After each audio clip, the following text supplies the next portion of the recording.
I never believed in ghosts. Not really. I mean, I've heard the stories, the local legends, and seen enough horror movies to know how it all goes down. Haunted houses, mysterious disappearances, dark figures lurking just out of sight. It all felt like fantasy, like something that only existed in stories. But that was before the house. It started innocently enough. A move to a new city for work, a new chapter. The apartment I rented was in an older building, one of those classic brick buildings, with creaky floors and high ceilings. Charming, I thought, cozy, and importantly, affordable. I'd been looking for something that was low maintenance, a place to just sleep and get back to my life. I didn't need anything fancy, and the price seemed too good to be true. From the moment I stepped through the door, there was an odd sense of unease. The air in the apartment was thick, heavy, like it hadn't been aired out in years.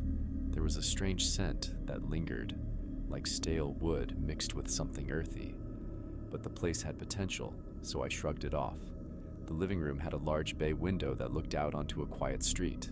The kitchen, though small, had enough counter space to make a meal or two. The bathroom was a little cramped, but it was functional. What more could I ask for? I unpacked quickly, setting up my life in the new space. I got to work, and before long, it became just another routine. Days blurred into one another, and I started to forget about the strange feeling the apartment gave me. But then came the sounds.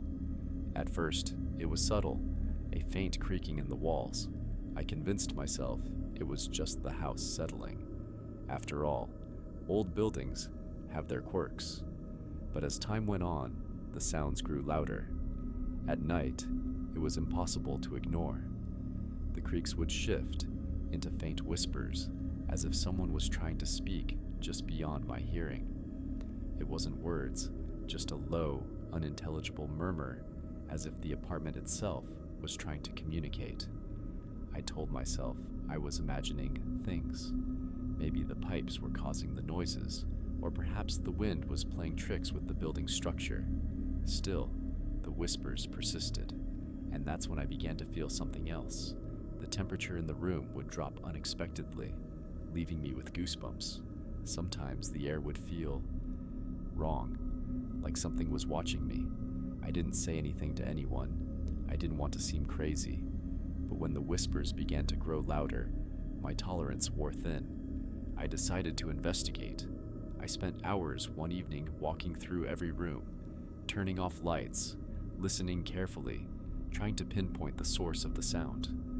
The longer I listened, the more intense it became, echoing through the walls as though something was moving just out of sight. The whispers were no longer subtle. They were growing clearer. The air was thick with anticipation, a heaviness that I couldn't explain. I finally found myself standing in front of the hallway mirror, my reflection pale in the dim light. As I stared at myself, I felt something cold brush against the back of my neck. A chill that wasn't from the air conditioning. My breath hitched, and I spun around, but no one was there.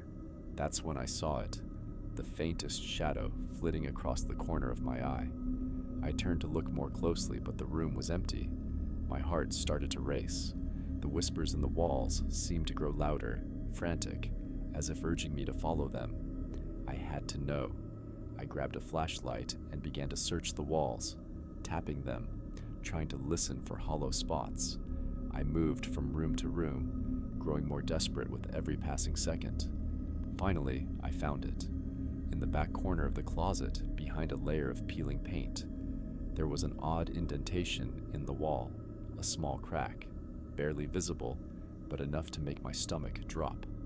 I ran my fingers along it, and to my shock, the wall gave way. It wasn't a crack. It was a secret door, hidden beneath layers of plaster and old wallpaper. A hidden room. My pulse quickened. What could it be? I hesitated, but only for a moment. The whispers were louder now, like they were calling me, urging me forward. I pulled the door open, and what I found sent a chill through my entire body. The room was small, dimly lit by the light from my flashlight. It was cluttered, filled with boxes and old furniture, all covered in a thick layer of dust. But what caught my attention, what made my heart race, was the wall at the far end of the room. It wasn't like the rest of the walls. This one was covered in strange symbols, drawn hastily, almost frantically. Some of them looked like ancient runes, others like random, twisted shapes. The air in the room felt heavy, oppressive, as though the walls themselves were alive, watching me. I stepped forward, my flashlight flickering as I moved.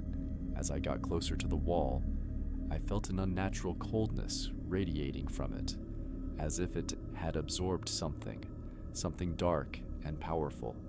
The whispers were louder now, almost deafening, as if they were coming from behind the wall itself. I couldn't stop myself. I reached out, my hand trembling as I touched the cold surface. The moment my fingers made contact, the air around me seemed to shift. The room felt like it was closing in on me, the walls pressing in as the whispers turned into guttural growls. My breath hitched, and I pulled my hand away in fear, but it was too late. The shadows in the room seemed to twist and stretch, elongating toward me. I stumbled backward, but the darkness was faster, crawling up my legs, around my arms. I couldn't move. I couldn't breathe.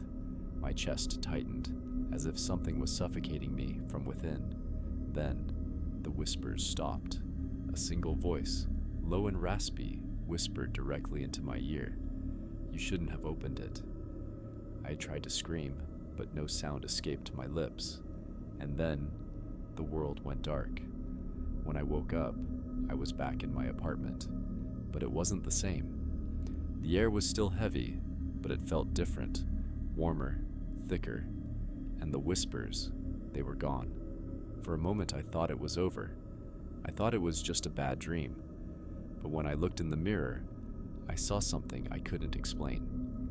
There, etched into the side of my neck, was the mark of the symbol from the hidden room. It glowed faintly, as though it had always been there, waiting for me to find it. I wasn't alone in the apartment anymore. The whispers never left, and they would never let me go. I can hear them now. They're just below the surface, waiting for me to listen.